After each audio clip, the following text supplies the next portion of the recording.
This is Tom Duty, middle-aged American living in New Jersey near the Lincoln Tunnel. If you were to visit my website, you would type Howdy Doody into Google. You'll find the correct spelling of the famous puppet. You then combine Tom Duty in a Google search from my site.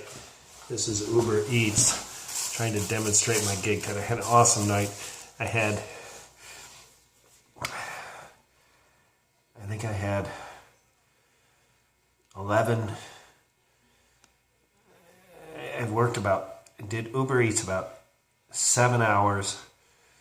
I think I had 8 deliveries and like 11 bike rentals. And so it was just, listeners, I know that the number of people following this Uber series is not 0. So some of you may have listened to what's gone before. If you have not, I have a long history of this on-demand delivery. One is Postmates. I wasn't fast enough. I got my account terminated. My relationship with Postmates was severed. It was not my choice. I got hooked up with Uber, and then my on-time performance is much better. But then I worked through all kinds of different variations. In New Jersey, you can't do walking, and I really wanted to do walking. In New York, I started walking, but then I wasn't getting enough jobs. I went in and they said, oh, that's just because you have this like muffle on your account because you're new. We'll take that off. And it got a little better, but not enough. And then I went into Queens a second time, and then they said, no, you just don't get a lot when you're a walker. So now I'm using the share bikes. And tonight was the first night everything came together. And it was raining, and I also got some nice tips. I think I got $26 in tips in addition to the money that I made through Uber that'll be on Instagram later. So here's my gig. And there was one altercation that happened tonight. I'm going to tell that at the end. So here's the thing. Here's my phone. All right. Phone on the backpack strap. You look at anyone that does this job, the maniacs who drive the fixed gear bikes, they all have their phones here. That's because you put on and take off clothes a lot. And so to have it here is helpful. So mine snaps in like that. It worked absolutely awesome. Now I'm a middle-aged guy who needs reading glasses, so my reading glasses are there. Oh, by the way, I also have this that covers my phone so it doesn't get wet, and that sort of worked tonight. So, here's my backpack, oversized. This is a cup you can buy at 7-Eleven for 50 cents. You can buy it empty. What do you know? 7-Eleven in New York City also sells beer. Isn't that great? So here we go. I wore this. This is a plastic bag tied onto the helmet, right?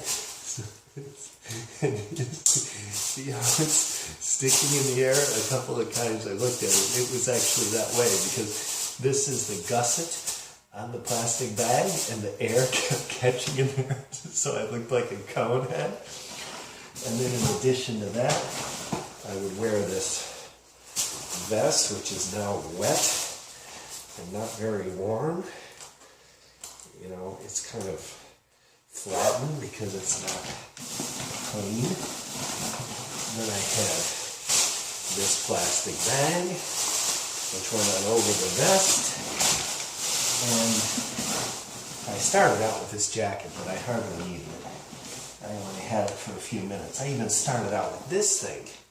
This pattern part goes around my neck. It's a hood that's not attached to anything. It's a hood that's a hat.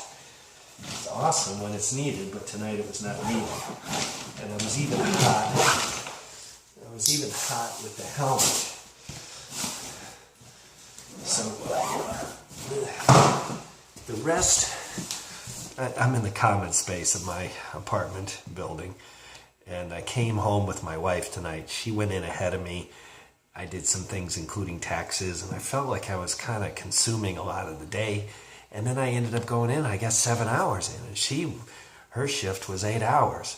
So this was 100% awesome.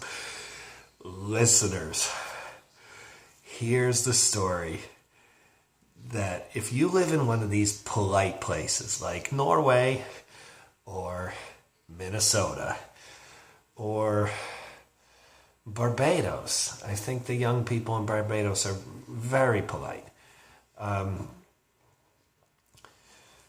The Italians are polite.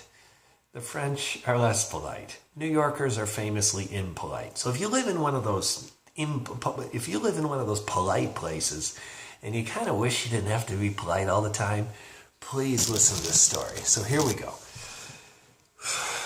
I'm at like a Turkish place, I think. And back in the day, cooks used to be cooks.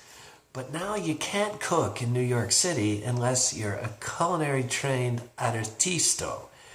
All right, this is a great transition. Food is technically better. And in some of the places you don't expect great food, sometimes it's great. And it's partly because there's people taking pride in the work that they do.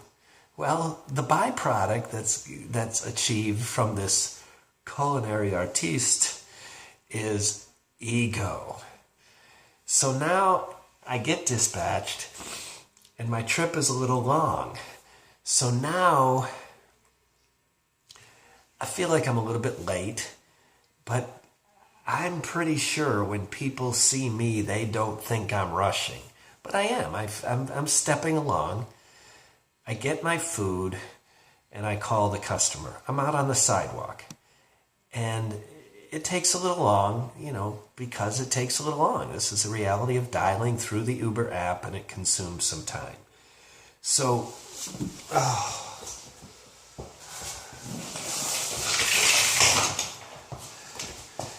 what? A little preamble. When I engage in confrontation, it is my sense of victory when the other person goes up, preferably loud, foul language, some visual hand motions, demonstration of anger and confrontation. And I'm the one that triggered it, but I'm polite and quiet without foul language. To me, that's victory. So here I am, getting the food together, calling the customer. It's taking some time, and I see him coming out. He is leaving the restaurant, and I know he's coming to see me, right? He's got the double-breasted chef coat on, and I'm kind of making this part up, but I swear he had like a French beret on. Now, he didn't have the traditional paper chef hat on, but he had some hat that you have to have an excuse to wear. Like, no matter who wears this hat, he or she is not going to wear it on the bus home. So he's got kitchen fashion that can only be worn in the kitchen.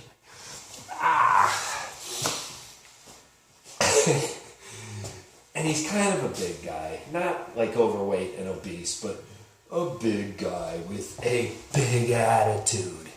And so he approaches me and engages with me in a hostile way. Well, I saw him coming. And I knew what was going on. Mr. Artisto thinks I'm not moving fast enough with his capolavoro, with his masterpiece. This is awesome for me. So he comes out, and I look at him, and he engaged with me first, and I don't remember how it went, but eventually it says, I eventually say, "Why are you talking to me?" And he insinuates that I need to hurry.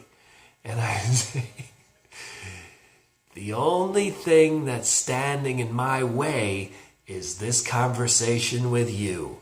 And I don't know why you're talking to me. And I go silent. And with that, Mr. Attitude, Mr. Ego, Mr. Artisto gathers himself. He's probably he's at least 10 years my junior, maybe 20. And Mr. Artisto gathers himself, looks at me, and thinks, I don't know what he was thinking, but he behaved as though he thought, as my options are limited, I gotta get the fuck back in the restaurant because this guy has my number. And I did. So to those of you who are listening, who are also doing deliveries, and you get jerked around, please enjoy this moment. It was 100% pure pleasure for me.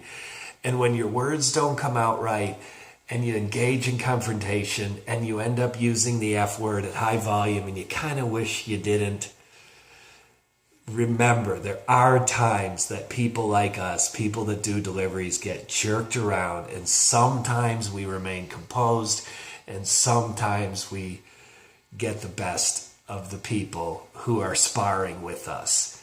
This was one of those moments. I hope you enjoyed it. I did thoroughly. I'll probably trace the name of the restaurant and blog something about it. This has been Tom Duty, middle-aged American, living in New Jersey, near the Lincoln Tunnel. If you were to visit my website, you would type Howdy Doody into Google.